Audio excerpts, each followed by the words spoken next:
Okay, is everyone comfortable? Has everyone got a drink first and foremost? Yes, thank you. Cool, good. Well, welcome. Welcome. Thanks for coming along this evening to visit us. And taking part in this Roundtable event labelled Closing the Digital Skills Gap. We're hoping it should stimulate some interesting topics for discussion, some ideas and takeaways for everyone here. So I think first and foremost I should probably talk through the agenda. So I'll run through who we are. Michael and Andrew can talk through who they are, a bit about Leap. I can set the scene of why we're having this discussion, look at some sort of data-driven sort of reality check, as we call it, why we need to act, a bit about how learning works, some practical solutions, and then a bit of a summary. And hopefully within that, by the way, this we want to create a discussion. So we don't want to be talking at you the whole time. So a bit about the in-group. And so Investigo was founded in 2003, recruitment company. Since then, we've now amalgamated a number of different companies into what's now known as the in-group. So this is end-to-end sort of talent solutions. So Investigo, as it says there, expert in recruitment across 20 plus specialisms. Inex is executive search. Definio is our consultancy. Karafi is talent solutions. Sigma Labs is hire, train and deploy. And Biotalent is biotech market. So we're looking at those. And then more specifically, I sit within a public sector team. I've been working in the public sector market for over a decade and have helped provide interim and consultancy support for that across government departments, local authorities, regulators, charities, NGOs. I realise also the irony when we talk about consultancy and external spend, and I do consultancy and external support. So look, I think despite from my career, I think I've had some real good success stories with clients I've worked with, and as Investigo and the in-group we have.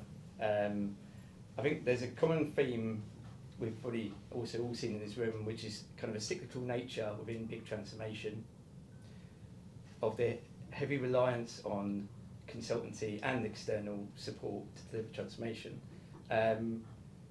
These, of course, is definitely useful and necessary, I think, in terms of that support, that innovation, that assurance to deliver that work. And that in itself is probably not the biggest issue here. It's life after that transformation gets delivered. It's when things move into BAU. By the time these transformations are done, organisations move on. A lot of that knowledge walks out the door. Permanent teams are trying to sort of make sense of it all. Also, what I find a lot of the time is some of that technology or some of that implementation is done, that those people leave, and then that technology is almost obsolete by the time it's put in, and then they're already going back through that sort of cycle again of, right, we don't know how to do it, we haven't picked up that knowledge, we just have to go back up to market and buy the next product. So I'm delighted to have Michael and Andrew here today with us to help us lead and shape the discussion. They've immersed themselves in the world of professional development and how they can revolutionise this, and we thought it'd be great to have them lead this conversation with us. On that note, Michael and Andrew, can I ask you guys to give you a bit of a view of who you are? Thanks, John. No, thanks, and thanks everyone for turning up. I don't look like that anymore. So handsome. Glasses are better. I should say, my background is in infrastructure computing. I had a bit of a nostalgic moment earlier when I was crawling under the desk trying to find an Ethernet cable. But I started in operations, supporting all sorts of organizations, large, small, working for systems integrators. I then moved into engineering around systems. My very first career decision actually was not to do any programming, so I avoided software development and I stuck to systems. Little did I know that down the line I'd meet someone who is an expert software developer in Andrew. And I followed a linear path in my early career. I moved into architecture and design around systems, and this was about, I would say, about 15 years ago now. And around about 10 years ago, I came into government, and I moved on to strategic roles, leading organizations as chief architect, CTO.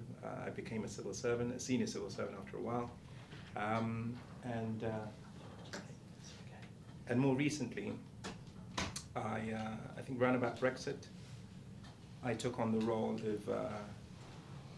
should we find another chair? They're having to move it over there.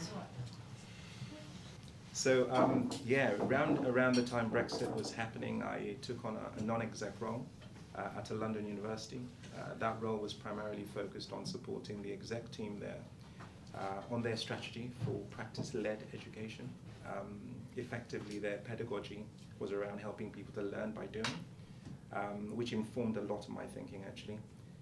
And then, of course, we had COVID, and during COVID, the focus then was on how to deliver with people remote. And then after that, I came back into consulting, working in public sector around helping people in communities of practice, career progression. Andrew and I did some work on that together. And about 2 years ago, we started LEAP, which we'll talk more about in a moment. And over the last 2 years, we've done all sorts of work in that space, but also I've carried on consulting, which has really helped inform some of our strategic choices, including some of the tools we've selected. And I think that today's conversation has never been more important. I think it's not just a headline, and I'm really looking forward to the rest of today's agenda. So that's me. Wow, all right. So, those who don't know me, I'm Andrew Mugoya. I think I know almost everyone in the room. But unlike Michael, I started off as a software developer. I think I've loved programming since I was 10, 15. Fun fact, we were one of the first households to have internet in Kenya, so my dad used to, so I've been playing around it since the mid-90s, because my dad used to work at the Met Office and they had needed computers and that. So I've always loved programming and computers. But my career was mostly, well, initially in finance, in technology and finance in the city. So I did software development there for about 8 odd years. And then decided I wanted to jump into entrepreneurship. So around 2010, founded my first creative agency with a business partner. We're based in London. That went quite well for about 4 or 5 years. It was Africa focused. So we serve a lot of clients in the UK that, the Africa Society, for example, the African Union. So a lot of clients who wanted to work with African agencies, but not in Africa, if that makes any sense. So the fact that we were Africans in London was very convenient for them. So we did a lot of work. Pepsi, we did some work with Pepsi. So we used to develop apps, websites, creative stuff for them. And then around mid-2015, I thought to myself, I'd like to move back to Kenya and maybe try and do the same thing there. So moved back to Kenya, set up a software house there as well. That had a bit of a mixed results, partly because, again, trying to understand a new market that I thought I understood, but that was a tough lesson, let's just put it that way. So did that for about 5 years and then came back to the UK, joined FinTech, that was just scaling up, did that for about 5 years. And around that time is when I met Michael.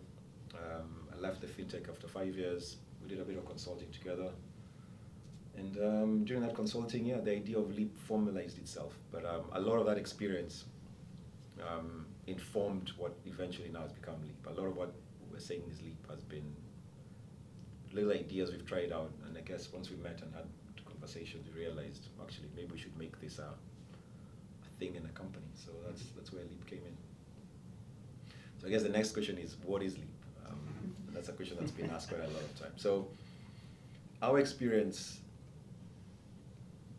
from our experience, we see and we believe people learn best when they learn from each other. Right? So I've managed teams of developers, I've managed, and oftentimes I need to upskill them very quickly, relatively quickly. Whether it's a new technology or a new software language. And obviously, yeah, you can send them off to class and they can go away, but oftentimes I found the best way of upskilling them is to get the experienced ones to help the less experienced ones learn on the job, in context, as we go, right? So essentially, LEAP provides resources for teams and communities to learn from each other, right? And one of those resources, like for example, the decks of cards or playbooks in front of you, right? So we provide resources to help teams learn from each other. And in a nutshell, that's what LEAP is. Great. So, sort of setting the scene here. So, the idea of this event and this discussion actually came up with a conversation me and Michael had in the summer. Me and Michael have known each other for sort of 6-7 years, I think, from that, and sort of checking back in as we do. And actually, Michael, I'd seen the guys promoting LEAP, and I wanted to learn more about it, and also what Michael had been up to. And obviously, naturally, we come under discussion at that point of a changing landscape of a new government coming in. The key agenda they had set out, the sort of 5 missions they had, but also more pertinently, they were looking at cutting consultancy spend, looking to upskill and develop civil service staff to meet some of the demands they're probably going to be facing. Obviously, this then came with the news that there would be a £22 billion black hole of finances, now plugged with £28 billion of borrowing to avoid austerity and try and boost growth. However, obviously the challenge here, as we probably can all work out there, is that obviously more is expected to be done whilst trying to cut that consultancy external spend. So, at a time when technology is evolving quicker than ever, we all, the buzzword being AI, people are trying to get their heads around that. So it's changing so quickly now. How do people make sure they're ready to face that challenge? So in terms of what we hope people will get from tonight and we can discuss is an understanding of how these gaps are building, how we as people learn, practical solutions to support that, and steps we can take to hopefully avoid that cycle. And on that note, I'll hand over to Michael Andrew again to start walking through some data. Well, I must say it's not easy to follow up a conversation about the budget. I think it's the least exciting thing at the moment. However, Charles has talked about some of the spending, and it's worth looking at where some of that spending is going. I think there is talk about a national skills task force around levelling up skills. There's also talk of Skills England being a new body that's being introduced. In addition, there is a rather daunting target of 2% productivity across all central government departments. And all of these things point to underlying challenges which these numbers start to talk to. So with these numbers, which drive some of those priorities, I think some of the headline figures here are that more than half of the workforce in the UK do not have the essential digital skills. And those essential digital skills, for those that don't know, I think they were first coined by DFE in 2018. And they range from things like being able to turn on a computer, connected to Wi-Fi, being able to complete an online transaction, being able to fill a form, being aware of really basic safeguards around online use. And interestingly enough, over 5% of working age adults can't complete any of those tasks, which is rather sobering. We also know that 36% of vacancies are related to hard to fill roles. And when you look at those hard to fill roles, at the top of that list, digital and data skills. Now, when we look at this from an organizational perspective, I think we're all familiar with the statistics that 75% of transformations fail.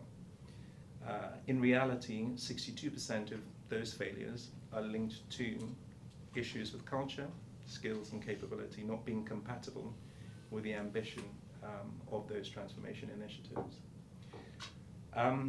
Big number, 1.2 billion is spent by UK government on consultancy, which is why it's ironic that we're having that conversation.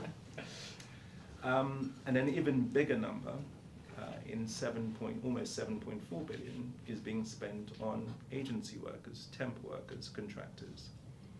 And clearly, it's an untenable situation. And when you look more broadly across the whole economy, about £13 billion is being, well, that's the impact to the UK economy on an annual basis. Now, these are 2023 numbers, which went up significantly from 22. I wouldn't want to guess what those numbers are for this year. So with that in mind, I think it's worth reflecting that it almost feels like the workforce is being sent to go and play a chess match whilst they're still only learning how to play chess. There is a significant imbalance between the capability and the requirements being placed on us as a workforce. On the next slide, we have a slightly different picture, which effectively communicates a similar message. This is the slide that Andrew and I looked at about 2 years ago. It's one of several impulses for why we created LEAP. Now, effectively, what this graph is telling us is that technology at the time was moving so quickly that formal education methods could not keep up. Arguably, the blue line has gone vertical over the last 2 years. And if I may speak in generalizations, because you can never really have organizations in boxes, I think there's a spectrum. But if you imagine the yellow line represents organizations that are a bit more, well, they're longer in the tooth. Organizations I've worked in. I've spent the last decade working in many of these organizations. And in these organizations, they're struggling with what I call foundational digital transformation. And by that I mean, conversations about breaking down silos, upgrading legacy systems, changing financial models, things like working out, where our data is, how do we categorize them, how do we access them, and things like that. And for those organizations, it feels like they're trying to learn a second language. We've got the basics, but we're not quite fluent. And the blue line, you could argue, represents organizations who take those basics for granted. Everybody's got those capabilities, their basic literacy. And for them, transformation is about reimagining and redefining what you can do with data. Hence all of this real-time AI, augmented reality, and so on. And when you look at the skills that are being deployed in those organizations, they look very different to the skills in the organizations, on the yellow line. So you see roles like AI ethicists, who knows what that is? AI creative directors, AI product managers. We can imagine what they are. But the reality is, working from the yellow line and looking out to those organizations, it just looks so far away. And actually, the gap looks insurmountable. So with that in mind, we dived into LEAP, and we started developing solutions to try and address some of this. But before we come on to practical solutions, I think there's one more slide that's worth sharing around how learning works. So given people are so... Okay, so on the previous slide, we were talking about the workforce being underprepared and disconnected. We also talked about learning methods being, I won't say out of date, but being behind the curve. One of the reasons why is, I think, a widely recognized framework for learning is the 70-20-10 framework. And if you don't mind just playing that through. Yeah. So effectively, what this model is saying is that learning generally works by, you've got formal methods of learning as one type of way of learning, and you've got experiential learning, which is on the job, how we learn from each other, and you've got social learning. Interestingly, Amanda, we were talking just before about how people today coming into the workforce are struggling to learn because they spend so much time remote, and you miss out on the opportunity to learn from your peers and so on. What this slide is telling us is that 90% of learning happens outside of the formal setting, but reality tells us that organizations spend the vast majority of their funds on learning on the 10%. That imbalance is a real struggle for organizations. So what we decided to do with LEAP was start to think about how we redress this balance between the 10% and the 90%. And in doing so, we developed various models. And actually, rather than talking about LEAP, it's probably worth reflecting on some strategies that we can see that are successful, that we have used, but we've also seen other organizations employ.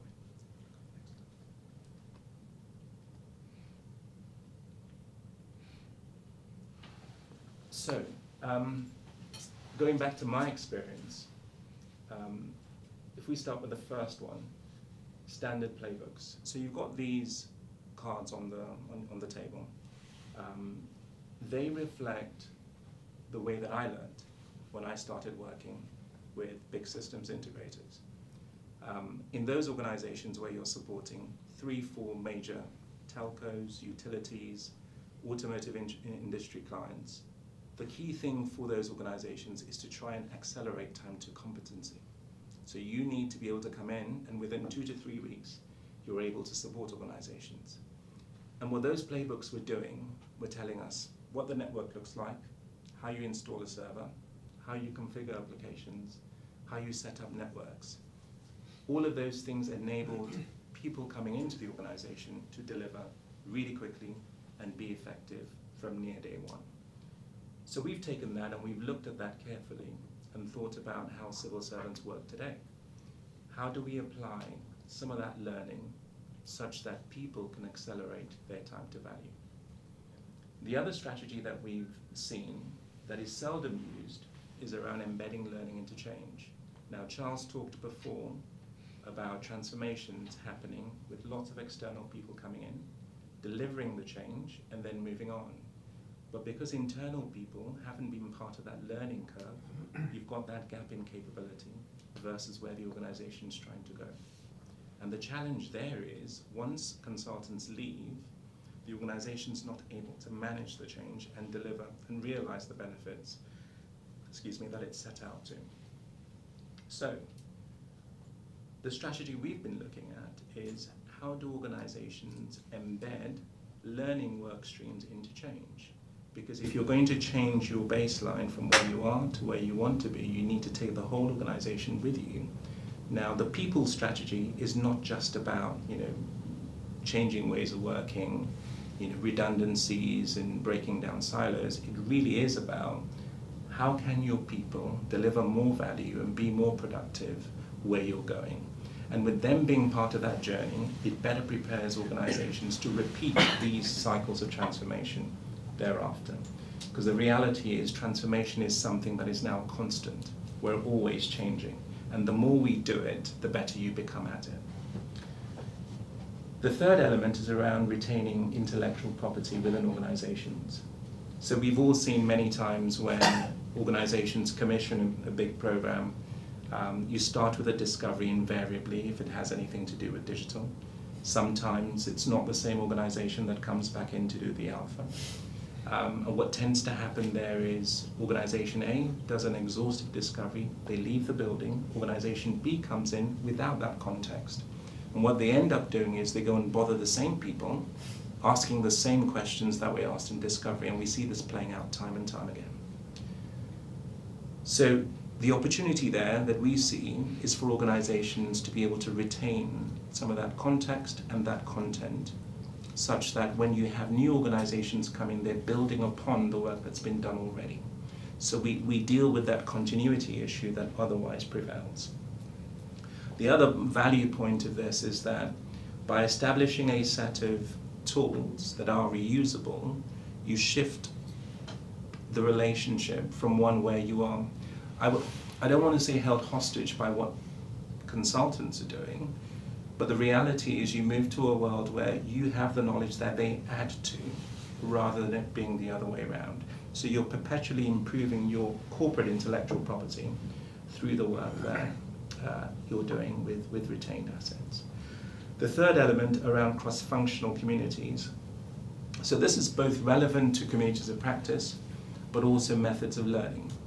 Now, I think it's fair to say that across the civil service and public sector in general, when you think about communities of practice, they tend to be functional.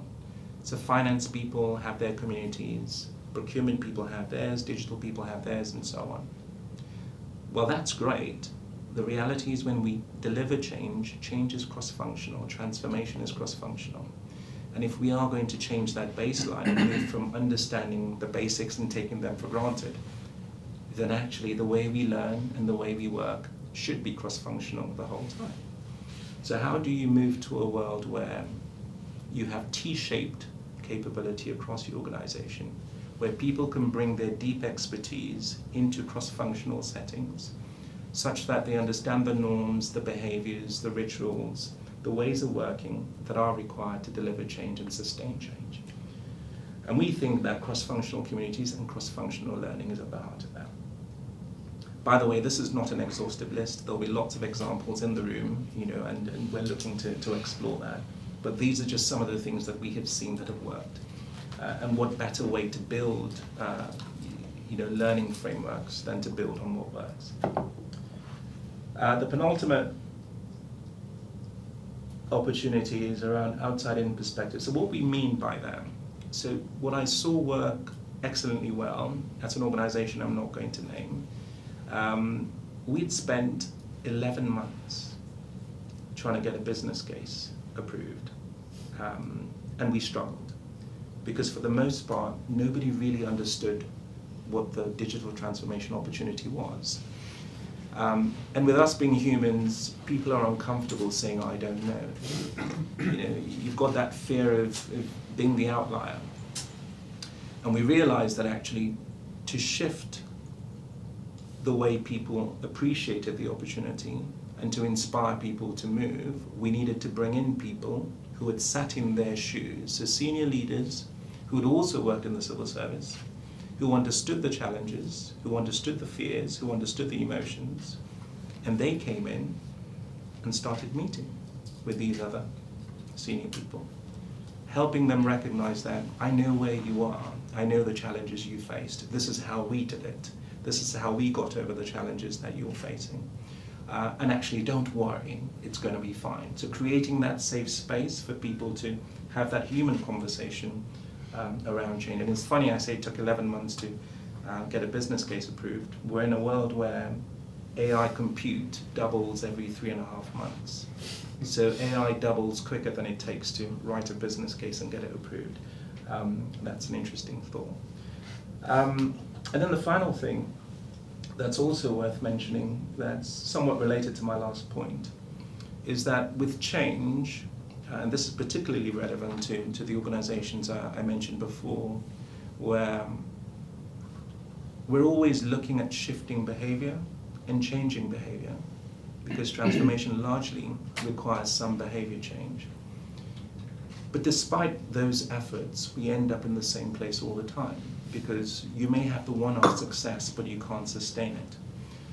And one of the things we see in the work that we're doing is that unless you invest heavily in culture shift, and this is around the norms that I talked about earlier. So for example, if I reflect on my own experience, leading technology teams, the ritual there was you have to log a ticket to talk to IT, and that gave IT the power to say no.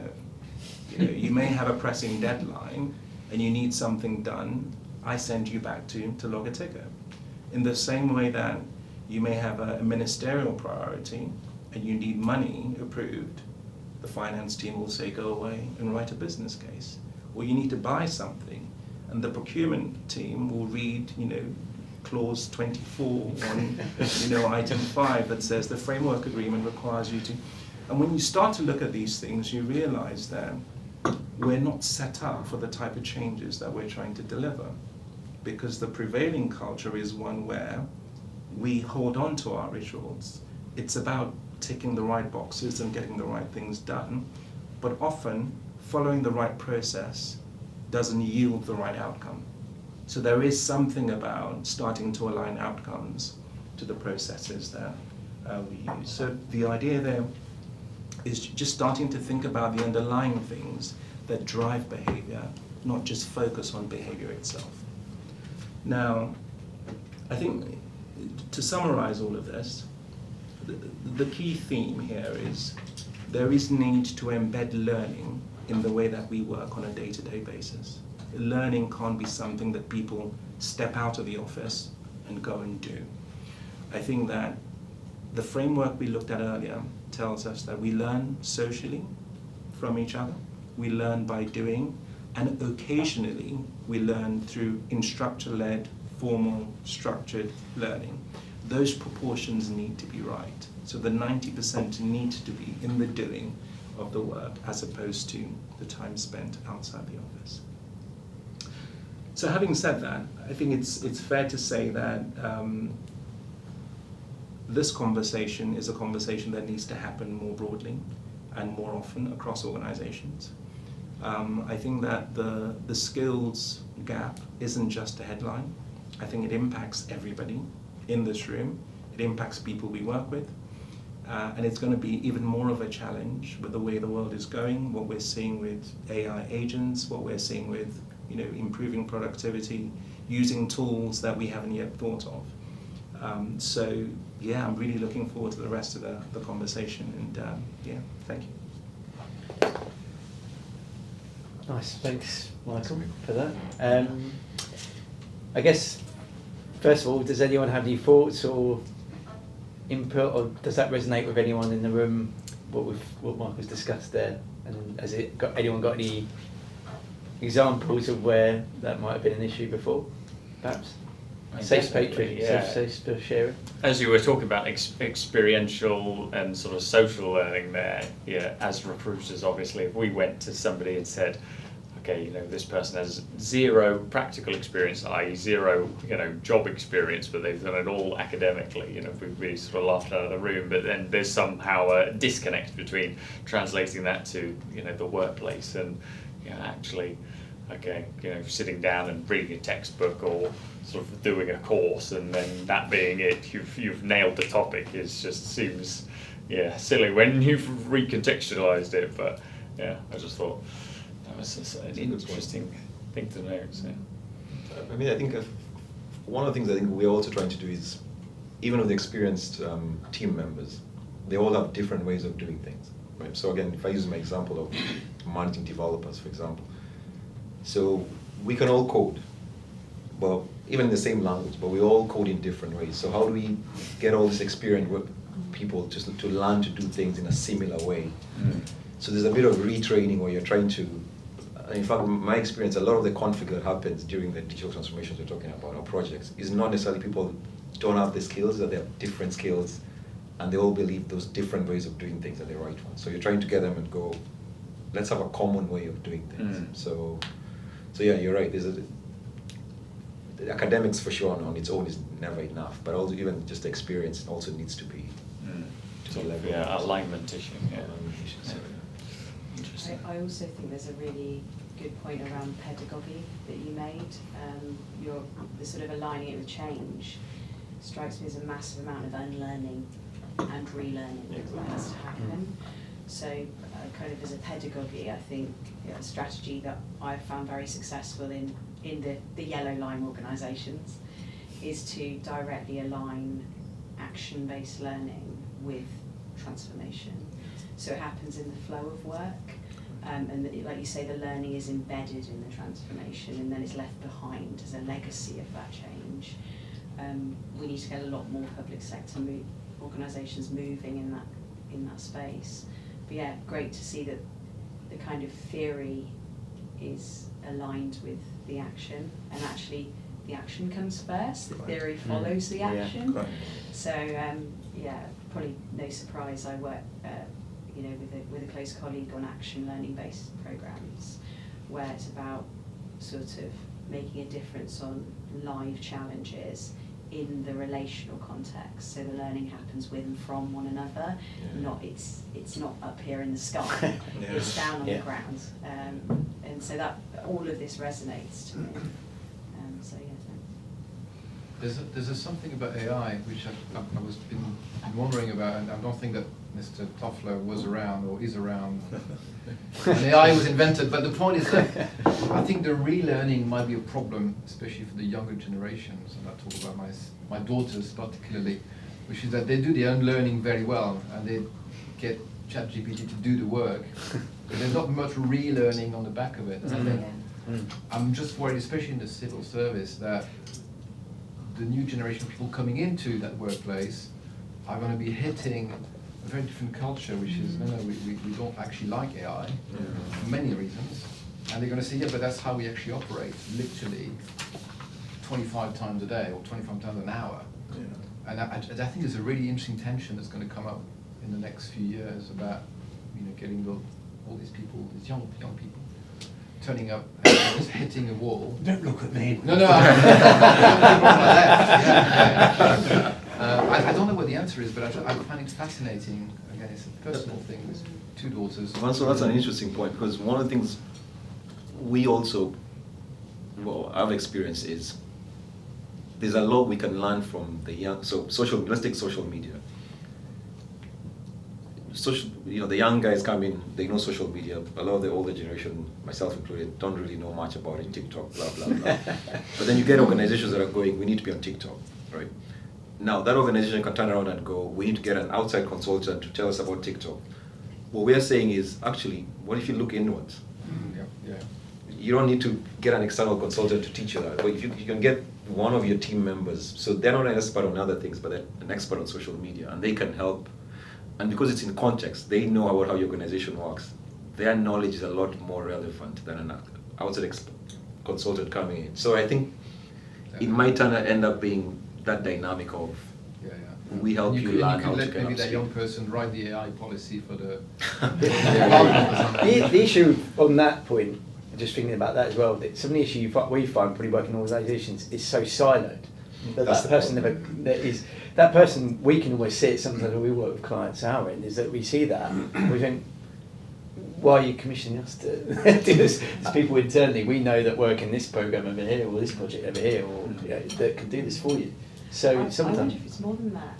Is it actually organisationally we're worried about trading ignorance? So we're worried about admitting actually this is an area I'm not comfortable in. Is there someone who's emerging talent who can rise in this space and teach us how it is? And we need to get much more comfortable and curious about our ignorance and the things we don't know in this space, I would say. We've talked about this a lot in work we've done together. Yeah. And as probably one of the older people in the room, and having had a lot of experience managing change in the civil service in particular, is that much, I think, of the sort of barrier you were talking about overcoming is cynicism and the wrong psychology.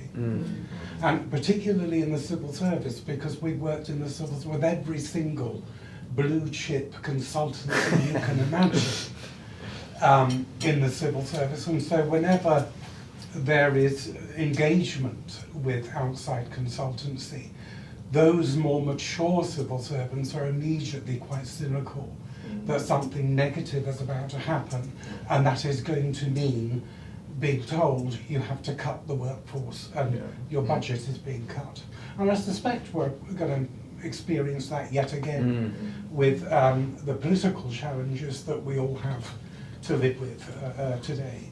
But I think there are lots of opportunities as well, and particularly around AI. So consultancies, particularly around marketing at the moment, are devising strategies to onboard older people to blog on TikTok and other platforms. And the reason for that is that older people, particularly retired people, have nothing else to do than scroll on TikTok and other social media platforms. Lots of older people are doing that. I mean, basically friends of mine. And so marketing organisations are looking to onboard these older people to blog. And they're not saying you've got to have 15 million followers. They're saying we don't give a shit if you have no followers at all because you're blogging for us and we will use your videos to market our products. Because the older people that are scrolling usually have more disposable income than young people. They don't have mortgages, they don't have children any longer, they're empty nesters. And they've got money to spend on holidays or on clothes or on shoes or on whatever it might be. And rather irritatingly, I say it's an opportunity though, they hit on me recently to ask if I would mind doing some blogging for them through direct social media interaction. And so I think that's why lots of organisations, private and public sector, are thinking, how do we use these platforms better, smarter? How do we understand how to use them? And that seems to me a pretty obvious technological challenge that is really only properly achieved through experiential peer-to-peer learning support and help. Because all of the platforms I use, my partner taught me how to use them because he's 25 years younger than me. And so whenever I've got a technological problem, I go, David! And he has to come and help me with my technological problem. So I think some of these challenges that we talk about, and AI is one of them, come with millions of opportunities, I think, as well. Yes. I think the really interesting thing, just kind of picking up the final point you were sort of resting on around learning and where that comes from and what we use, I think links really closely to your point around that vulnerability that we all need to recognise about not knowing. I think if you look at organisations, and I don't think it's just a public sector challenge, I think there's a lot within the private sector that I see in terms of some of the clients I work with, but the culture of continuing to experience and experiment and try things out, and then being open about sharing those learnings, and then what do we then do to make that part of the blueprint of our DNA about the culture of how do we all collectively then not have to go on that personal learning journey, but go to that central place where we can all learn from. I think it's really important. So I think for me, having that culture of vulnerability and then having an organisational environment that is, to kind of behavioural change speak, restructured in a way that enables people to want to try but share, I think is really important. So. Do you think people who are more experienced as well, again talking about vulnerability, they don't want to admit they don't know something? I've been here, someone's been here 2 years and they might know something a bit more, you might think, oh, how do they know that? I don't know that. I've been here 10 years and they know something I don't know. Do you think that probably plays into it as well, doesn't it? People don't want to admit. I think what's really interesting, my personal view, is that the way that we learn through knowledge, like historically, knowledge acquisition was the currency. You'd go and you would be the expert on this thing. But actually, if you look at the jobs in the future, and it's continually changing, being a prompt engineer, being someone who can use AI tools, that's not about being a knowledge expert. That's being a synthesis specialist, being able to bring disparate things together, knitting things together, right? So I think if you apply the same principles of what made me good in the past is going to make me good in the future, I think you're building on kind of false principles. So I think it really speaks to vulnerability, action-based learning, and building a culture of how we all continually challenging our assumptions. But I think there is something about vulnerability, which you're right, 100% on that. But I think there's also this thing about, and if you're looking into the civil service, you go to the top levels of civil service, they have no idea about digital. And we sit with a lot of legacy that is costing a lot of money. And one of the problems we have is that the money doesn't follow the technology. It doesn't follow how we're going to be in the future. And until we can unravel how funding is done within the public sector, we are really struggling with how we can look to the future and provide better services, better systems and better ways of delivering. You know, and I work with policing, and you know, that is an organisation that is very set in the past. They want to move to the future, but there is nothing in their funding model that will allow them to do it. Yeah. We're also then working with chief constables. I work for the Home Office, and we're dealing with people at the top who don't understand technology in any way. They know they can, you know, send an email. Technology does stuff that's good, but no idea how to get to it. And AI, I think, is an interesting one, because all we hear about is AI this, AI that, AI another. And I sat in a 2-day conference, and all that anyone spoke about was AI. Great, you know, this is really good, but the people at the top aren't really even understanding how we need to move away from legacy, because they don't get what doing things differently will do. And I think for me, that's where the challenge is. It's about how we change minds, and it goes back to the vulnerability, because people at the top have their power, they have their people, they have their sort of whole organisation that they don't necessarily understand the detail of. And one of the things I find with transformation change, which I head within a part of the Home Office, not the whole Home Office, just a part, I don't care that I don't understand what people do. All I need to understand is what we want to do, and how we can get there by using the knowledge that other people have.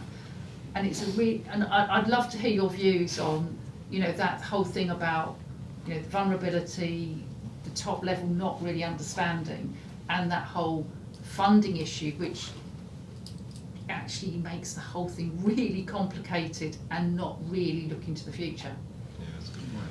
That's a really, really good point. I think the funding challenge is an existential issue, because funding is primarily focused on keeping the lights on, and has been for a long time. I've had many conversations about capital versus revenue, and we seem to be stuck in an endless loop, from things like, you know, simple things like licensing, for example. I do think that there needs to be quite a lot of innovation, and perhaps that outside-in view with finance colleagues, you know, understanding how funding works in other industries, understanding how funding works even in the civil service, because there's some organisations that are quite forward-thinking in their approaches. So I do think that exposing colleagues to broader conversations is one thing. I also think that this idea of cross-functional working is really important, because then you understand the context within which someone's operating. You know, if someone turns up with a 10-page business case, you don't send them packing because you're used to receiving an 80-page business case. You know, they're trying to do a discovery. If you understand what a discovery is, what they're trying to achieve, how they're going to measure success, it may not be in the green book. It may not follow the letter of the law. But this goes back to that outcomes versus processes thing. So I do think that there's a lot that organizations, with what they have, can do today in terms of sharing that knowledge and leveling up. But also there does need to be an outside-in view, and people need to be more open-minded in terms of, you know, learning new approaches and sharing that.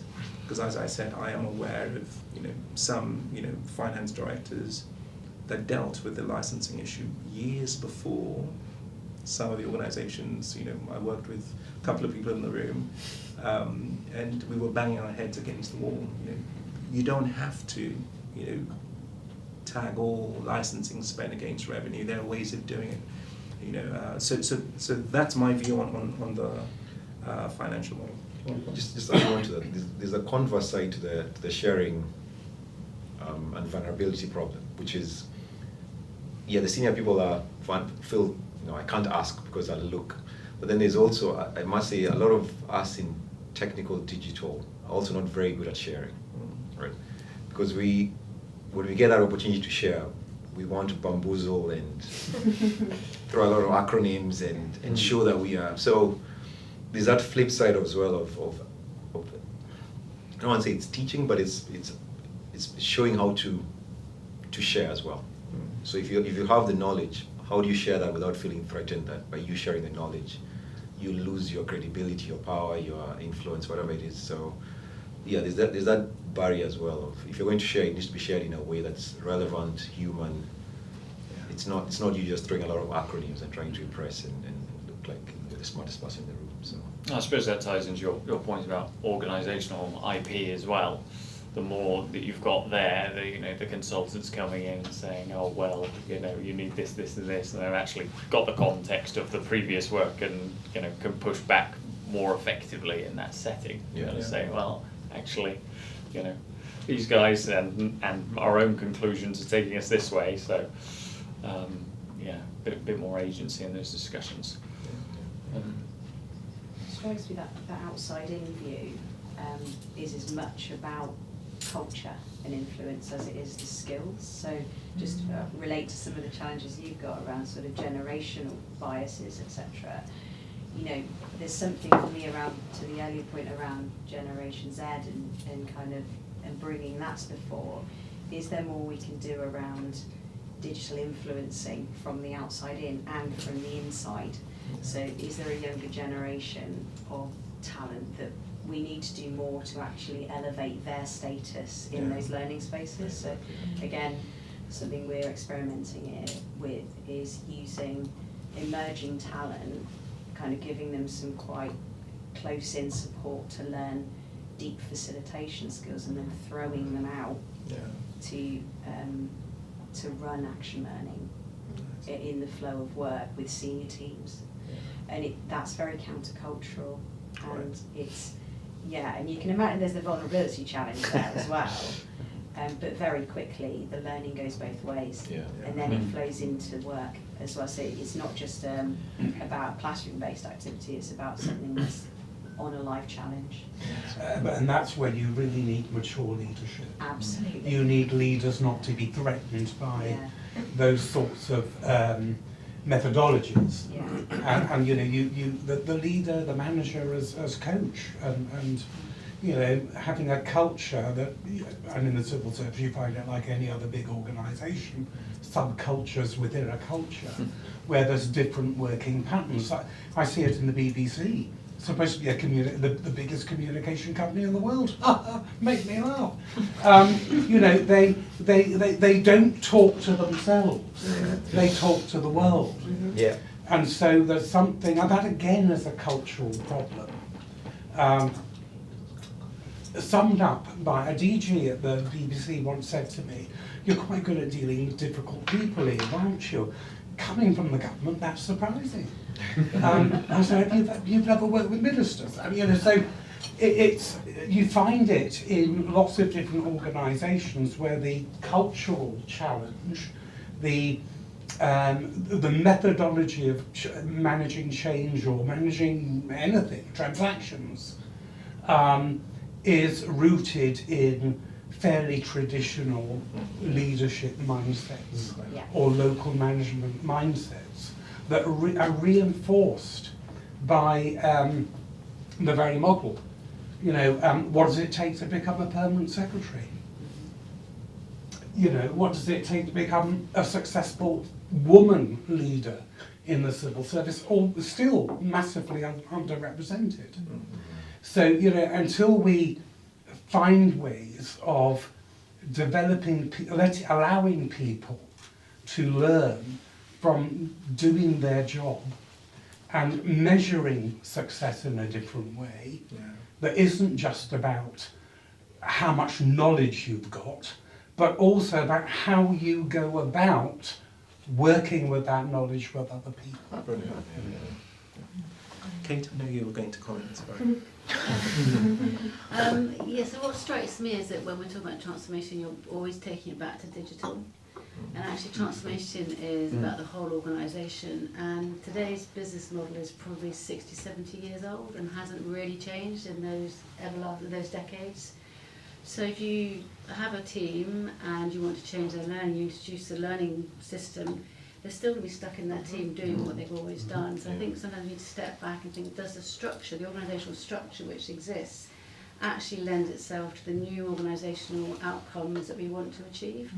So I think transformation now is much more about the whole ecosystem, the whole approach, and it is people, and it is systems, and it is processes, and it is strategy, and it's external, and it's internal. So it's a lot bigger than just digital. Yeah. And I think it's good someone to step back and think about what structurally needs to change. Is it young people come in and they just want to be swiping? How do we accommodate that in our organisation? I appreciate we have teams of hundreds of people, and the upheaval and cost of adapting that into a new way, or even test and learning, is significant investment. But I think that is very much what drives people within a structure, within a system, drive transformation, and then we put the systems and processes in to allow us to achieve whatever outcomes. Do you find from that, when you're speaking about transformation, and as a business and organisation, there's a bit of a gap between different cohorts in terms of procurement, finance, change and transformation, HR, that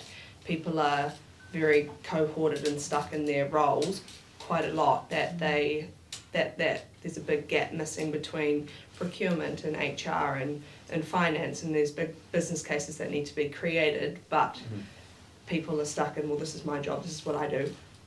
Don't come to me with your problems because that's out of my job remit. So is that what you're saying around the transformation is needing to be bigger in terms of everyone involved, not just the systems? It's the way you approach it. So I'm talking from my experience, which is a much smaller organisation than we're hundreds, not thousands.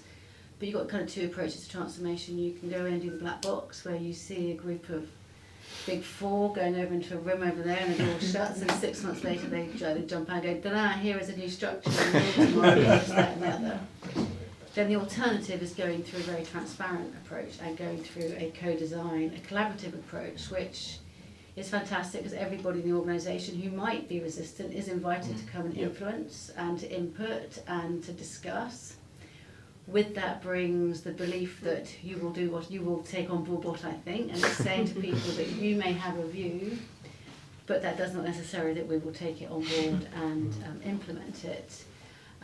It also brings uncertainty because people are aware that a process is happening, that change is coming, whatever that might be. People always worry that it will be their jobs eventually. So you can bring people on that journey with you from the various different departments. And quite often, if you're very siloed, you're either going to be in verticals and you'll go to horizontals. I mean, there's really two ways of going.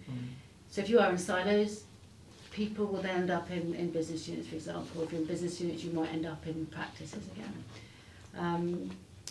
There's always new resistance to change. Some people put their head in the sand, some people get involved with it. But I think as long as you're transparent and you're honest and you're doing it with a purpose, and then you get people to buy into that purpose, it's all wonderful. If only the world worked this easily. You can overcome those barriers, but you're right, you want this continuing. So in transformation, in my experience, the last thing people want to talk about is continuous improvement, because they want the transformation to be over at some point. You know, so it's done, we can relax. We don't want continuous improvement. However, it's absolutely critical, and I think this is where that education piece can keep on coming in. It's there, it's accessible, it's easy. But it's not transformation anymore, it's just day to day. There are things that help us in the civil service though, so I mean we have to consult with the trade unions always when we're involving change, and if we do that well or better, it involves the people they represent. But of course we have to also include the people they don't represent, and in an ever-changing world, the unions are losing membership, not gaining membership. But under the law, as it stands today, we have to engage with them in a transparent way. So, in my view, since we have to do that anyway, legally, then we may as well have better, quite robust engagement strategies for the entire community, which. But you're quite right, you've got to be really clear about this. We are consulting with you, we are not necessarily taking on board everything that you ask for or suggest in that process. I think getting that balance right is really difficult.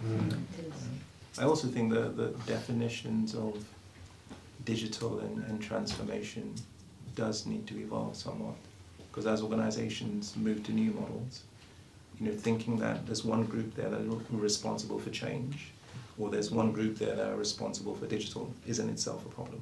Yeah. You know, it's a bit like saying those groups are the only typists in the organisation. Nobody can use a keyboard. You know, and we've come a long way from, you know, having those specialists. I mean, I worked in Parliament for a while, and there you had a specialist function that did the writing. They're the only ones that do the writing. And you know, it represents a bygone era, but it's good to reflect on that. We've come a long way, and I think that going forward, as organisations change their models, we can't be stuck in the mindset that only certain people do certain things, because digital represents all of what we do and should be seen as such, and transformation should be what we all do in our work. And I appreciate we're not there yet, and I don't envy, you know, the task before you around some of this. Really well, actually. Someone explained to you recently, you've got the matrix model, we've now got the helix model, which is a 3D matrix, obviously, but that's all the networks that you are involved in that aren't formal work networks.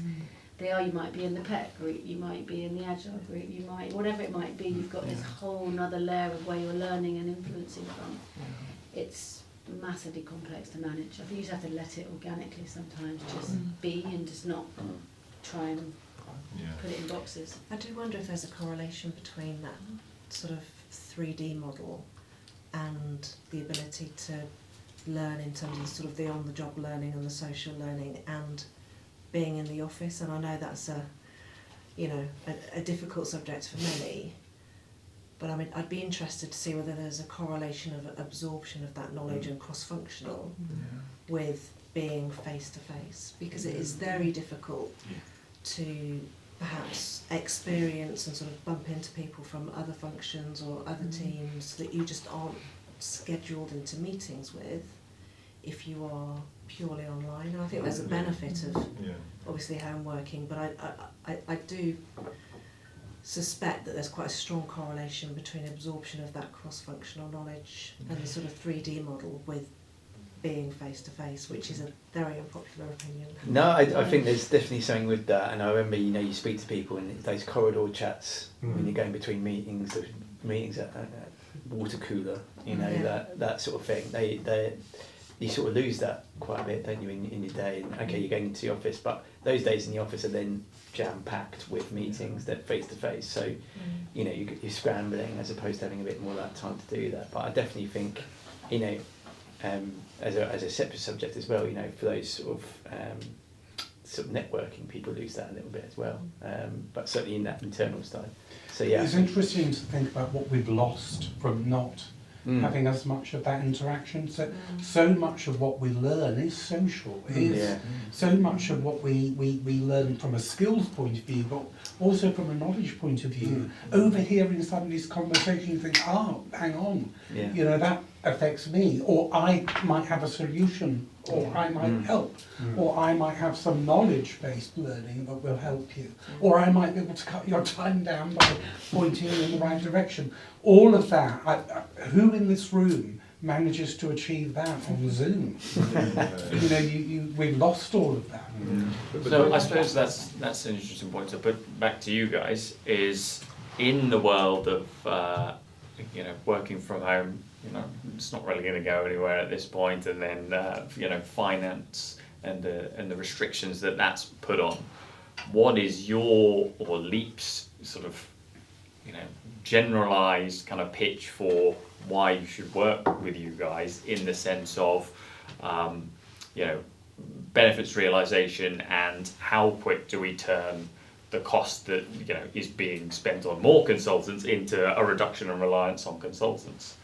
So, as a tough one. Before I answer that, just going back to Amanda's point, I think what I'm also curious to know is, for the younger generation that's coming in, because I look at my kids, they seem to collaborate a lot better online than they literally can be sitting next to each other. So they'll go, we get on Minecraft or whatever game, and then they'll build whatever they're building together. And I go, so I'm also curious to see how that, I don't have the answer, but I'm curious to see how that will play out as they now grow up. Whether or not for them, the online collaboration will be a lot easier than maybe for us. There needs to be an office fortnight. So Office fortnight. yeah, so Literally. I don't know how that's going to play out, but yeah, so I'm curious to see that. But going back to your, I think the first thing to just stress is, so LEAP is a philosophy that we don't own it, right? So we're not saying to organizations that this way of working or collaborative has to be us. It could be, I really like the point you made. A lot of organizations are already doing it. I think our pitch is more around, there's not a lot of resources that organizations invest into collaborative learning, right? If you go back to the pie chart that we had there, right? So we all know that we learn best from each other. We all know that we're learning from each other, but very few organizations are actually investing and going, how are we putting structure around that so that A, it's measurable, for example, as team members are learning from each other, they're learning a consistent set of processes that we have, that we can control. Because currently, if you think about how we learn in the office, it's almost luck whether you learn the right thing, or so depending on who you pick as your mentor, you could learn the right way of doing it, and depending on the office politics, they could teach you on how to. So our whole pitch is just going and saying we can bring in some tools, not all the tools, definitely not all the answers, or some resources that can help you start to structure that process and make it more measurable and more sustainable and more scalable, right? So that if you say on-the-job learning from peer-to-peer is possible, it's something that you can actually measure and track. Sure. And I suppose there's the 20 to 70 is kind of a realization when you guys put it on the screen and say, oh yeah, most of the learning's in that 90%, and we've actually moved away from it without people knowing that that's going to be the case. So even more reason, I suppose, to put resources into it rather than. I think it's you can't run away from the fact that an unintended consequence of remote working is that people are not engaging, people are not learning from one another. What we're doing with our tools is we provide insight that you wouldn't get otherwise. So at the moment, and sorry Billy, what we tend to measure around L&D is how many people attend a course, or whether someone's certified at the end of the course or not. Whilst that's important, that doesn't tell us whether the person can apply that expertise. So with the tools that we provide, you're getting telemetry on what people are doing and their knowledge gains. They're doing quizzes, they're doing polls, they're using these tools, they're applying them in project-based learning, and so on. And what you're seeing there is data, of course, because the existing systems say how many people did the training. So you're getting data on people who have engaged, but you're also getting data on people who are contributing to the development of knowledge in communities. That is data you wouldn't get otherwise. And then you're getting all the anecdotal feedback from people who work with them, so similar to 360. So that gives you a composite view of how people are learning and what they are doing. So whilst we can't address or fix the problem, you get much better insight, and you can then tailor, learning interventions accordingly. Right. Okay. I should also mention that there's this concept of blended learning that's now very pervasive. So there's no one learning method, right? That whole pie chart needs to be. I think one of the challenges you find is a lot of organizations come in and say, we're coming in to replace, because those other ways of learning are outdated, broken, which is not actually correct. You still need people to go into a classroom. Once in a while you need one AI person within your team to go out there and do a course, three months, however long it takes, in some cases university degrees, because without that, then it's the blind leading the blind, really. Right? So it's important to mention that we complement other ways of learning. We don't replace other ways of learning. Or this is not meant to replace. It's meant to complement. Sorry, go on. By the way, I don't just track learning success by numbers. So I don't work in the public sector, but similar challenges. But I think we're keen, or habitually we refer to things in business buzzwords, terminology. We overcomplicate the thought process. And I don't wake up in the morning and go, oh God, what learning experience could I have? I don't, and I don't know many people who do. I mean, maybe if you're doing a degree or an apprenticeship, absolutely, because you're stepping into that realm. But I don't, and I work in learning and development, but I don't wake up and think, what can somebody teach me by the virtual water cooler? But it happens organically, right? And we have a responsibility to find out what makes our employees tick on a human to human level. So do our young generation want to come in and just swipe? Well, let's find out if they do want to do that, and then we provide the tools and skills. I work for an organisation that says be innovative, but not like that, right? Okay, so I have to work with the tools that I have, and the thing that I love about Leap, and I'm a massive ambassador, which could potentially put me out of a job if I upskill everybody around me to learn from one another, then they're like, okay, thank you so much, you may leave now. Just join a consultant. Yeah, exactly. But what I love about Leap is that you're developing a almost, or like the power of osmosis, best practice for the way that you do certain tasks. So you're taught about some principles, which is fantastic. Then you get to apply it in a safe space, and you get to really experiment without it potentially costing any money. So I worked with Michael and Andrew on a piece where we looked at setting SMART goals, and it was amazing to be in a peer-to-peer learning experience that helped facilitate. But it costs nothing. Okay, people's time, so you want to know what will make them tick to be there. But when they actually fed back and said, oh yeah, to actually see that person's perspective or understand the way that that person thinks, that's how it gets into you, that's how it becomes ingrained. And these tools here, and this playbook especially, helps facilitate that journey, that it becomes part of who you are, what you do, and it equips you to move on as well. We're very good at saying, here, have the skills, but stay where you are. What this does, in my opinion, is says you get to take it with you, and you get to put it in another business or in another department.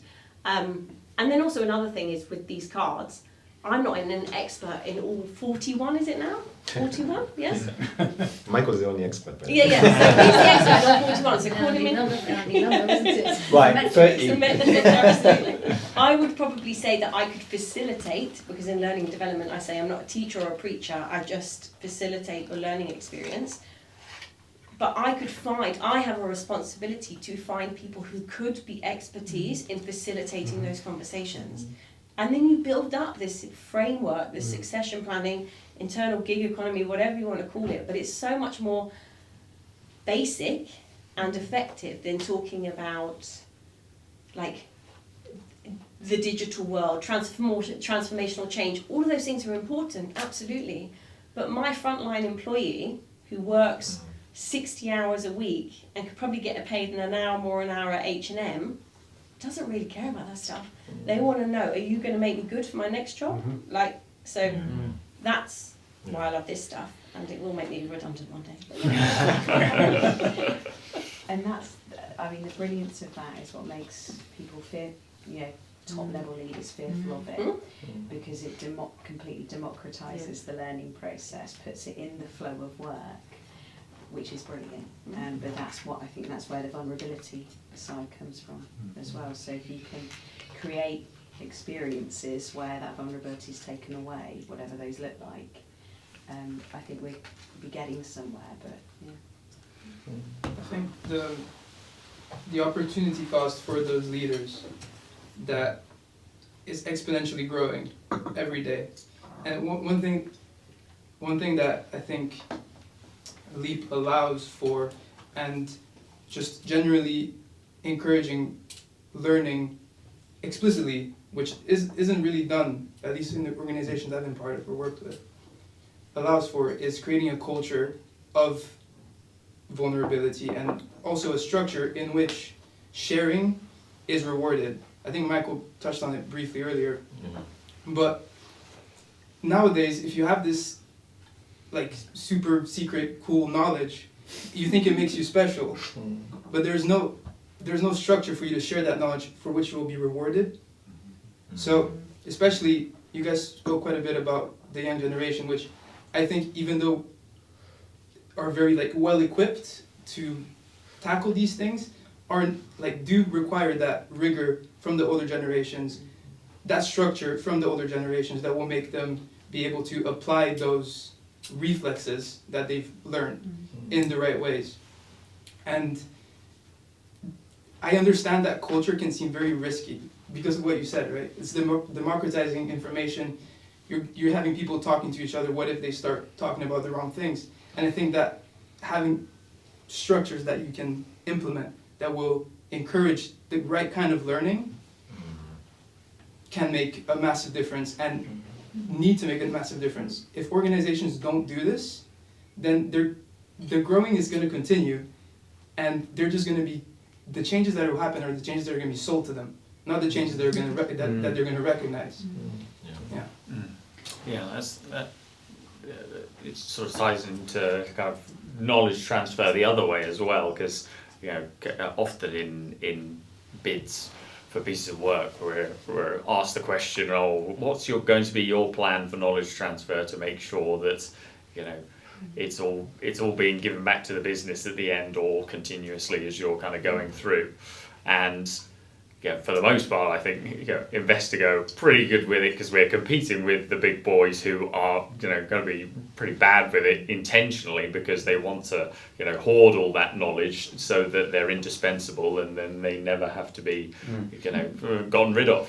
So bringing the kind of the learning up seems like a way of going, rather than asking the suppliers how they're going to help you get rid of them. You sort of focused on raising the learning internally and ensuring that actually, we are accountable for making sure that we can get rid of them at some point through, whatever it is, the IP or just cultural shifts and so on.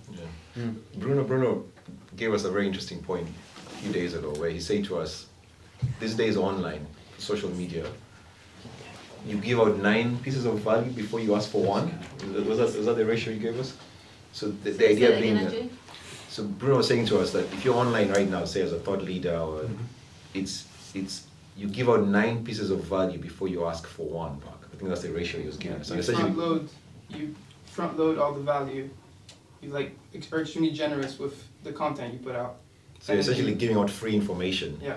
Before you can go, okay, I'm maybe selling this one thing to you. So the expectation, what I took out of that, Bruno, was that the expectation of the generations now is they're going, before we buy your product, before we get it, before we hire you, for example, you're talking about the big 5, we're expecting you to have given us a lot of free information anyway, and then at some point you might try and sell something to us. But we're expecting just that flow. Right, okay. So that's a very good point. If you look at a product-driven organisation or a service organisation, you're at the forefront of innovation in your market. You're creating new products all the time. So I work in an innovation accelerator, so we're always looking for something exciting, new stuff. How do you get that information into your organisation? How do you give your employees that knowledge to then go out and sell, or then to rave about it? So it's not just, I guess, employee learning, it's also the new products that are coming up, and getting that information into the organisation and then out into the markets. So that point about uploading is quite useful from a product perspective. You guys mentioned swiping quite a bit, and I think it's really interesting, because the reason why the swiping mechanic works so well is because we're so naturally tuned to new information. We're so curious inherently, right? And I find that we're kind of giving all of our attention to attention economies, right? As opposed to kind of leveraging that internally, and being okay, how can we produce content that's actually going to increase our capabilities internally? Why are we giving all of our brains to Instagram? Why don't we have our own ways of sharing information that will be relevant to our own businesses? And that's where the content thinking comes in. Yeah. And I think also the systems we use that allow for water cooler moments and fairly natural ways of sharing information. I'm thinking of Slack is one tool, but there are others that build into the system fairly natural moments of interaction, which help if you're remote, but help anyway, help if you're not. Yeah. I think the other thing, I'm head of transformation and change in a particular area in the Home Office, and I get bored really easily, which is why it's a great job for me. You're in the right job. And I'm also incredibly nosy, so having a job that's curious. It's like people curious. Yes, people curious is what I was told to call it, but basically I'm nosy. And so for me it's a great job, and I like to learn new things. But one of the problems we have within the civil service is you're not rewarded for learning. you know, if you're in a role, you're in that role, and it doesn't matter how much you learn, you aren't going to be rewarded for it. So it's really difficult because yes, there are people who just naturally want to learn because that's their style and that's what they like. But we also have a lot of people who need to learn, but don't have an incentive to learn. And we have that real dichotomy of how do we make that happen? Because those people that really want to learn, they learn and then they go.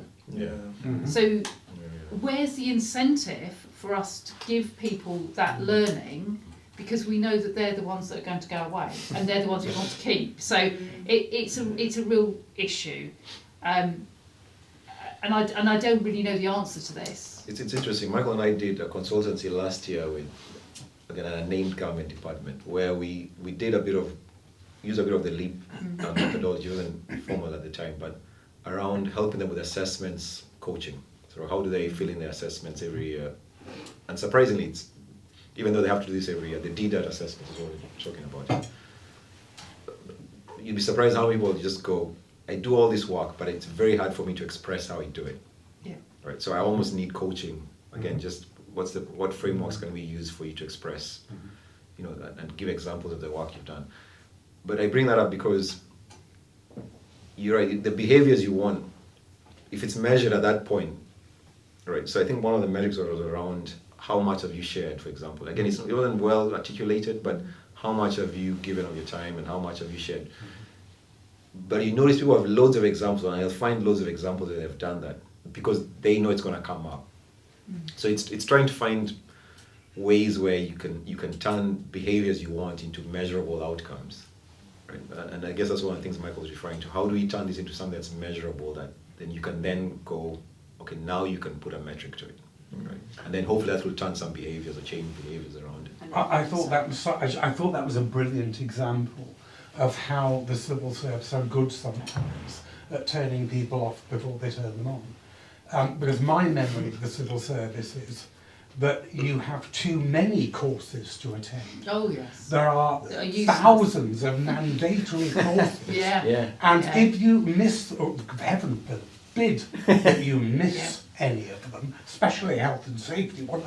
God, you get emails fired at you. You missed that course, you missed this course. Yes. And so it's a good example, I think, of the cultural challenge of the very word in the civil service to a busy manager who's can't attend courses often because they're doing their day job and they've already got 45 courses to go on that month, is that to send them an email castigating them for not doing their bloody online health and safety questions. Yeah, I'm very good at not tripping over wires and picking up boxes. You want to know that? I'm your woman. But it is a problem, isn't it? Because you say the word learning in a busy government department, and you may as well, poison people. It's a negative thing. So the systemic fix then is, how does one create a performance culture, or performance system that rewards curiosity, that rewards that vulnerability? What have you done in service of others, or how have you forwarded the work of others? What did you unlearn this year? Give me your reverse learning objective. What did you learn you didn't know? How much knowledge did you can contribute to someone else's knowledge base? So I think it's about rewiring the whole performance system for public sector and probably other sectors. Yeah, I agree with that. I also think that the problem goes the other way. You got lots of bright people coming to the civil service, and because there is no learning, because there's no progression, they end up leaving. So it's the progression, not the learning, that's often the issue. Right. So you've got the problem both ways, and I think you're absolutely right. There does need to be something around the performance management, which we've not been known for being great at. I agree. And the environment itself sort of often highlights that for those who don't want to sort of slowly kind of work their way up the chain and up the sort of grades, that the career path here is ironically, to contribute to the problem by going and joining the civil service, leaving, and then coming back as a contractor. So, Yeah. yeah. It's very much about grades in my experience of public sector, whereas in private sector it's about the role and the contribution. Yeah. Very different. And one of the main issues we have is we have some really good people, Yeah. and you know that they're ready for the next step, but you can't give them that next step because you have to go through this crazy recruitment process that doesn't work for anyone, and actually just makes those people who are really good walk away. And it's one of my biggest frustrations, because I have great people working for me, but I can't, you know, it doesn't matter what training I give them, they've still got to go through that awful process, which so it doesn't work, and they will come out of it not necessarily getting what it is they want, because someone from outside the civil service comes in and can actually tick all the boxes far better, because they've had the most up-to-date relevant training, particularly within digital. So. But they also, because the thing that exacerbates that, I now recognise what you've just said so clearly, is the pay scales. So somebody which are antiquated. And so you can't reward through promotion, you can't reward through money, and you can't reward through making the job more interesting, because you'll be accused of growing the job beyond the pay scale. And so you'll have a union visit you and say, oh, you know, you're taking away a job here.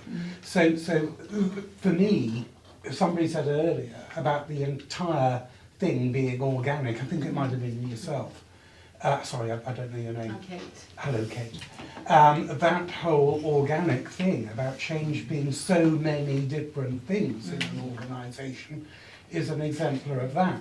And if you try to do anything, Michael and Andrew, you know this as well, you try and do anything to modernise the pay scales in the government department, it's just not possible. That's the one thing we're not transforming. Can you? I guess I'm thinking it through. Can you change the performance management system, or is it embedded throughout the public sector? So I've always worked in the private sector. I came from a bank that was very, very structured to a fintech where it's completely unstructured. And then we institute, and in the bank it was about controlling pay, it was about controlling progression. We changed that in the performance management system, so it was about personal development. So you didn't have a whole bunch of goals, you had to then spend hours proving you'd done all your courses, or you ticked off particular objectives. You could say, I've got a couple of work objectives and I've got a couple of personal objectives, and that can encourage learning, and it didn't have to be specific to your own area. It could be other areas. Now I don't know whether that's feasible in the public sector, but if you can get that cultural change, you can then encourage that learning culture. The performance management system process across government departments are pretty much the same wherever you go. I mean, the difference being that some leaders, some managers, are better at managing that than others. So there's an enormous inconsistency. But if you want to progress in the civil service, I'd encourage people to move jobs and move departments, because the more you do that, the more you will learn.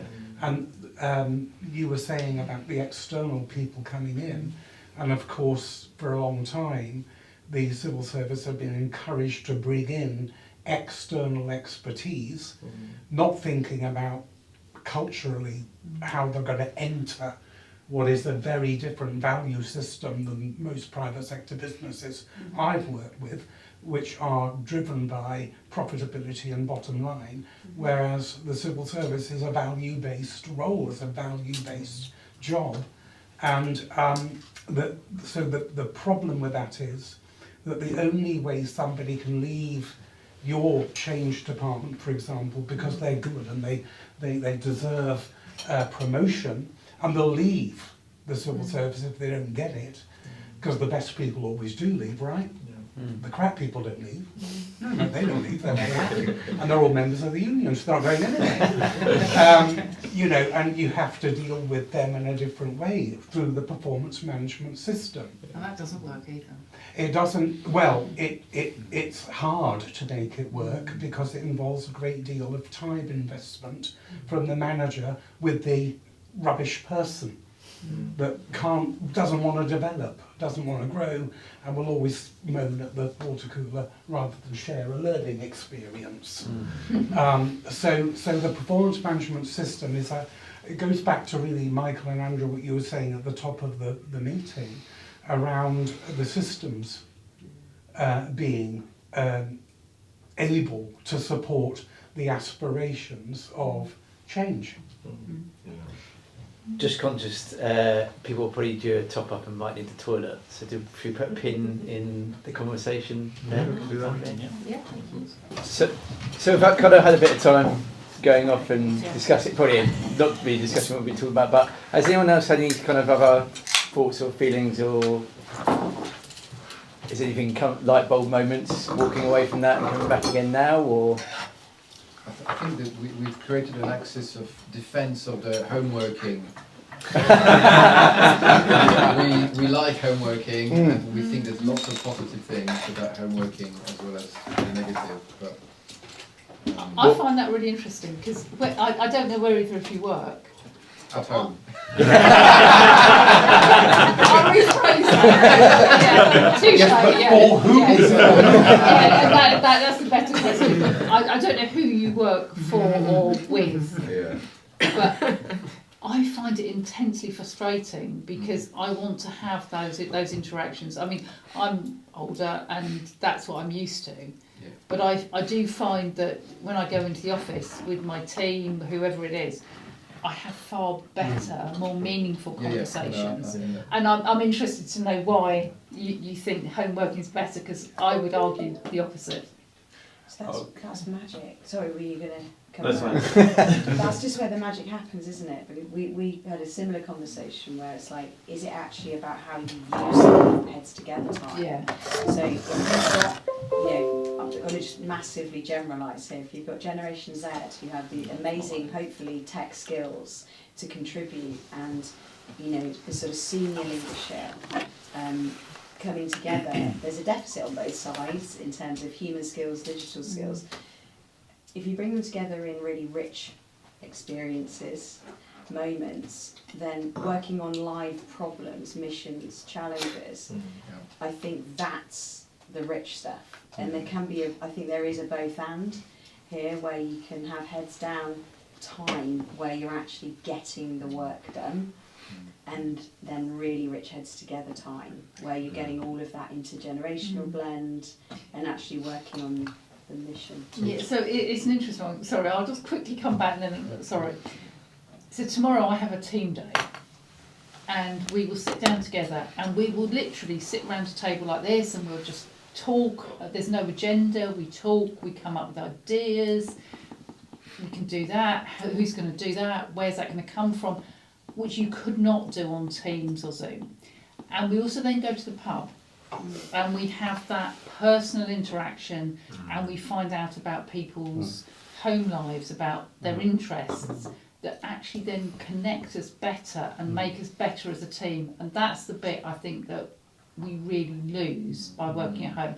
It's not the working bit, it's that bit at the end. That I think that most people would agree with you.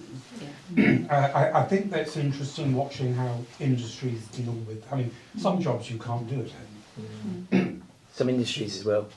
So like really secure clients, some of the defence clients, they're what they're working on so secure they have to be on site, put their phones in and whatever. Sorry to interrupt. Well, it's conversation. You're allowed to join in.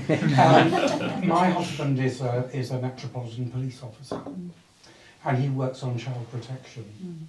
It's a very tough area. he can't, well thank God he doesn't arrest people at home because it would spoil my evening's television.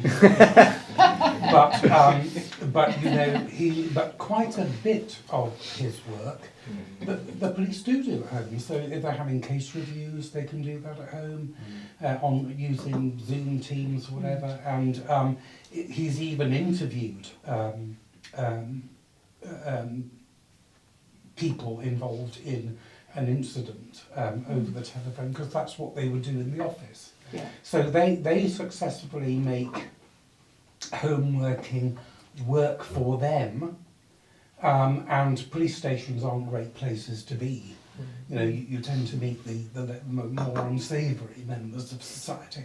But you know, I think they get more productivity from that. But what they don't miss is the bit you're talking about, where the relationship with a colleague is so important, it might just save your life. Yeah.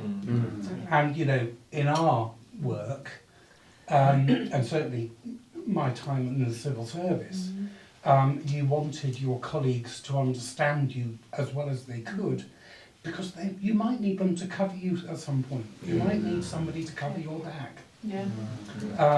Because of the policies and the processes and the systems which affect the culture. And so I think that most people would agree, how do we maintain that? Three people I'm were going muted. once. No, I was saying, go on, Mark. Oh, we should put maybe our hands up, like they do in Brussels and the Commission. They're only allowed to speak in the right order. You're right. Go next. I suppose the one thing I was going to sort of mention is, I think if we think about it in right now, it's fine because there are workarounds we've talked about in order to generate that opportunity to share knowledge. But I guess this discussion for me, I think that chart that you showed and the growing differential over time is actually what I'm trying to design for. So I don't want to create a learning environment that's successful for my team today. I want to create something that will ensure they'll be successful in 5 years from now.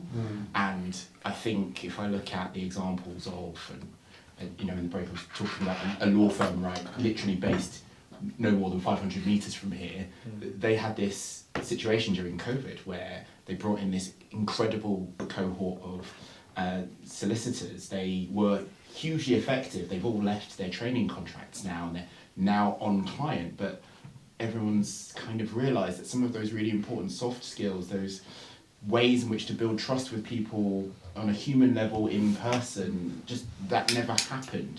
They never went through that learning journey. So I think for me, when we're structuring is it from home or is it working in the office, I think what's really important is in 5 years, what's the skill set we think that workforce needs? And I can't genuinely see a scenario where they don't need to have that in-person support to see how you navigate difficult conversations, how you react to someone giving you bad news, which is really personal to them, because that's different on Zoom or on Google Hangouts to doing that in person. So. Yeah. We have the same conversation about the same thing. My example was, back in the day, when I was first made a manager, you weren't sent on a management course. You were just made a manager because people thought you were doing a good job and that you could take on more responsibility. And so how you learn to be as good a manager as you can be was in those days by observing people you admire, by people that you thought, gosh, I'd like to be as good as that, or I'd like to chair a meeting one day that well. Those sorts of skills that you develop often on the job by people, observation. Luckily, may see good behaviours, I'm sure, because there's other people, I'm sure, that learn some really bad behaviours. Well, there's always another side to it. As a Gen Z person, I will. Move over here. I will 100% back what you guys are saying. I mean, the opportunity cost that is happening right now by us staying isolated and believing that we're learning by being in our rooms behind the screen is tragic, and we're not being encouraged or rewarded to do otherwise. I've learned everything I've learned from being around people that have been doing it longer than I have been doing it, and catching on those small cues, that body language, it changes everything. And having that time in the pub afterwards changes everything. But there's a reality, right? The reality is companies are changing, you know. And I couldn't speak to the public sector, but at least in the private sector, there's, you know, we're more and more decentralized. And so, because times change, we're going to have to try to find ways to implement that as well. And something that, you know, we've been speaking about in regards to LEAP as well, is the importance of the community that is going to be created. Because if I'm behind that screen, and instead of going on my phone and giving my attention to Instagram, I can go on some sort of community where it is a safe space for me to learn and to interact and to say I don't know this, which is massive. It's really massive. Like, young people need to be able to say I don't know in a safe space, and not So do older people.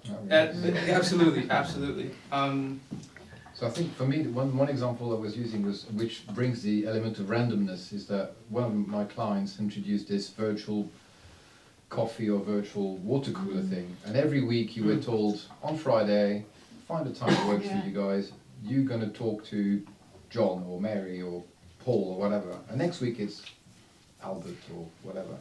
So random draw, everybody gets somebody. You might know them already, you might not. You might be somebody new, might be somebody. In fact, one of the first one I met was somebody who was leaving the next week. But we'll see you next no, time. it wasn't. No, she had already got the job before I had coffee with her. And you could do actually, because we happened to discover she lived next to me. So I said, well, let's go to the nearest coffee house. So we met face to face in a coffee. It's like, wow. But otherwise, it's half an hour on Zoom, and there's somebody in the States, somebody, you know, and you. It's brilliant, and it's random. And I think it's that ability to say, I don't know really what we're going to talk about, but we're going to have a random chat for half an hour, and then I'm going to learn stuff. I'm going to know about you, and it's not work related. We're trying to be. It can be work, but it doesn't have to be. And it was a really good introduction to a bunch of people that I would have not really come across probably for another 6 months, especially you know, being behind the screen. So that was very easy, low cost, fantastic. Was it ever awkward or jarring, or mostly quite good? No, I mean, it's probably to do with the mindset of that team, but that client. But we did that. We just called it pair and share. Yeah. And donuts. Yeah. Well, no. I mean, I did it initially in the cabinet office, and it was across government, and it was brilliant. You know, we just used to meet up in someone's office and have a conversation. But then during COVID, we did it online. Really good, because you just have to talk to people. And it was that thing where, as you say, very random. Wasn't necessarily about work, but it was a really good way of meeting people and hearing about different things. Yeah. And I think, but it was informal. It felt informal. Yeah. And I think that's the pub thing, isn't it? It's about being informal. Whereas most of the interactions we have in the workplace are formal by the nature of what of what we're doing. The thing that you said, sorry. I just thought of adding to what you introduced in terms of digital and the human skills. So to add on that way of thinking, when it comes to the work from home, that seems to be a challenge in this room. It is a challenge, yes. Right. One of the things that might not have been considered is when you finish formal education in terms of university and you get into grad recruitment, go through the mill and give it 5 or 10 years, you'll be quite skilled at what you do. So when it comes to, say, starting a family at that point, if you have to have this proximity to the city, you're likely to leave that job because you want to start a family in a place that's more suitable for family life. If you don't have the flexibility of working from home. So what that has done to many organizations is give them an ability to retain good people who can move away from London but still contribute to the organization because they understand what happens inside the organization that you'll have otherwise lost. And also, when they move to regions that are away from London, they tend to be cheaper as a cost, a human capital cost. Yeah. So in terms of that, I think that's an add. I mean, my kids are at the age where they're having children, so I'm grandma, which is great, love it. You must have married very young. Very. Oh, absolutely, absolutely. But and I get that, but I do really worry about that interaction, and it's not about having it every day, it's not about having it every week, but it is about, and I have a monthly team day, and it's about being able to have that interaction on a regular basis that allows relationships to be built. And it's not about whether, someone generally wants to work from home. It's about having the accessibility to have that personal human interaction. And I'm a great lover of body language. I sort of study it to a point, and it is important, and you don't get it through Zoom. And when we went into lockdown, I'd always been a people person, and for the first time in my life I could not work out what people were saying to me. And I'd gone into a new job in January, we went into lockdown in March. I was in pieces because I couldn't work it out, because that's what I'd always done. Absolutely. Now, okay, I'm that much older, and that's what I did, and I completely accept that younger people are not in the same situation, but I still think that human interaction at some point in in your working life, on a regular basis, is important for relationships. I'd just like to add something to that. Where's the buses coming? That, from an inclusive perspective, what we possibly don't recognise is that people that have got auditory sensory processing challenges find it extremely difficult to only listen through their ears. They need to be in an environment where they can see kinesthetic, audio, visual. So people that have got auditory issues can't just be on Zoom all day. So we need to ensure that we have the opportunities to I'm so glad you spoke. I was going to say the same thing. Yeah. Great minds think alike. The inclusivity issue is challenged. So my daughter got diagnosed in lockdown with auditory process or sensory issues, and thank the Lord, school said her needs are better served back at school, so she went back to school. Oh, didn't have to homeschool. It's a But problem from an inclusive point of view, and it's partly a problem because the thing that irritates me most about Zoom meetings, particularly one this size, is that I can't pick up on body language. No. You can't, you don't get that, when you might say to somebody face to face, oh, I can see you're concerned about that. Yeah. Because the body told you. But what I don't know is whether you and I are off to a certain age, and that's what we're used to, and whether that's in the younger generation, which you can probably tell us more about.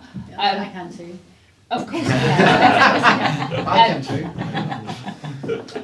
We all can, apart from me, listen to this. But the point is, what I don't know, because I'm not of that age, is whether it matters as much to the younger generation as it does to us, because that's what we've been used to. I think they don't know what they don't know. Sorry. No. Taking I don't know. your mouth, sorry. I was going to add to that, exactly the same point actually.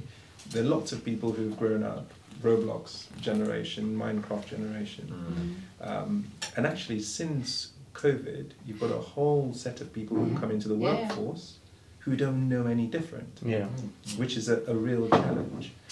But if you add on, and we were having a conversation earlier with Shell and Ian about AI, because you also have a whole new group who are like learning and growing up with AI.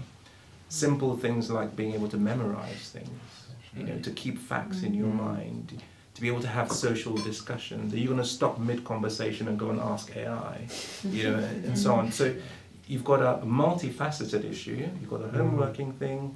You've got people who are a bit older and towards the end of their careers who are struggling with this whole idea of digital.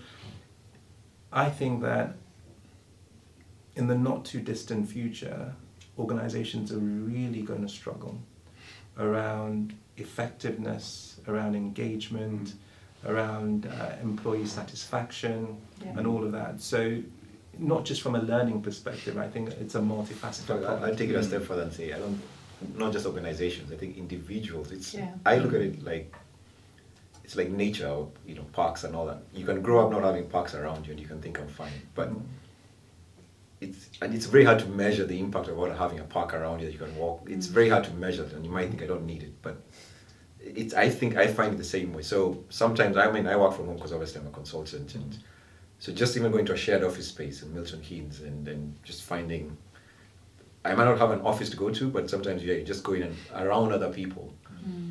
I find for your mental health, for your, there's just something where you just need to get out of the house and that environment and the same four walls. And so it might not necessarily you're coming to the office, but it could be that you're just going to a shared office space. At least you have the choice. It's not Well, 60%. Well, let me put it the other way. So yeah, and that is an issue, because it doesn't necessarily work. Does hybrid not work for you?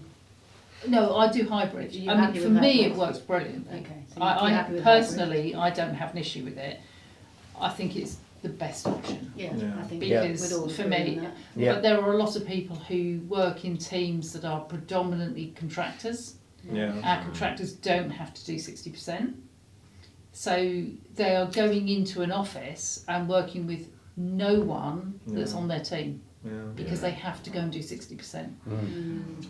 I think going into an office is a good thing. So 60% I'm completely up for, but there are many people, particularly younger people, who are going, why am I having to do this? Because it's not, I'm not achieving anything more than I would at home, apart from commutes each side of the day, which are taking away the time that I'm actually working. So I think for me, 60% is a whole other conversation, which I'm not going to go into, but it does impact on how people relate to their role and whether they have to do it or not. I think there's more and more private sector organisations going, you've got to come in now. You're going to come in 100%, 60%, 40%, whatever it is. So I don't think the public sector is any different, but I think it's a slightly different challenge because of the other challenges that we have in terms of salary and progression. Yeah, because I think a lot of US firms are recognising that, probably around that learning, aren't they? Certainly, using Elon Musk as an example, maybe not the best, but they were they're saying might as well say Donald Trump. But they're saying that everyone get back in sort of 5 days a week because and they will relate that back to the learning point, won't they? Saying they want people around and learning from them. But I think the reality is there is that balance, and again, I don't want to go down that too far down this. Cause I think it's moving away from what we're talking about, but. I think the hybrid working is here to stay, and so learning around that, how you make that work, is very important. So getting that balance right. Sorry, I think we need to be using more optimistic language around this. Yeah. It's not like we have to deal with this. It's like there's a lot of opportunity that's coming with this technology, and there's nothing that's going to replace human connection. I hope, I pray to God that there's nothing that's going to replace human connection. But at the same time, having that space by yourself behind the screen for some time, or on one-on-one connection when you're in your room and that person's in their room as well, or having a platform where you can go and learn by yourself will have its perks. As long as, I think the humanity of it can come into the digital aspect of it, if it's encouraged. If you told a young person, spend 2 hours tonight learning something and then share it with me tomorrow, a lot of them will jump at that opportunity. Another thing that's worth mentioning is we also need to play into, and you guys were speaking about this earlier, but into people's progression needs and kind of selfish needs. Because if you ultimately, if you want someone to do something, you have to play into how it fits into their story, and that is celebrating young people for learning and then sharing their learning. Just implementing structures, pre-made structures, so that it feels safe to do it, to enable that, is doable, and we can be optimistic. I like that. Yep. That on that point. Yeah, I think that's probably a good chance to kind of wrap up on that point. I think the AC's turned off as well, so the room is about to get very hot. What's that? I think the AC turns off automatically in the building at 8. So Oh, the room is that probably explains why I'm starting to feel a bit. It's not the discussion that started. Is it locked into the building? I think someone downstairs has gone, get out. Yeah. Can Elon sort it? Oh dear. It's a discussion. So I should mention the packs on the desks. Feel free to carry them home. Takeaways, free giveaways from us. The cards? Yeah, the cards. Oh, wow. Yeah. And they have a little QR code at the bottom that if you scan can get you free. Fantastic. Free workshops from us as well. So. Brilliant. So yeah, I think just it's quite hard to summarise. We covered a lot of ground this evening. I said I wasn't going to keep this too structured in the summary because I thought I'd collate that, and now I'm going back through going, how do I summarise this? But I think the key, just going back very much to what the guys talked about, which was, you know, we looked at the data, you know, behind what's out there. We looked at that graph of the gap, the ever growing gap we've got in there at the moment.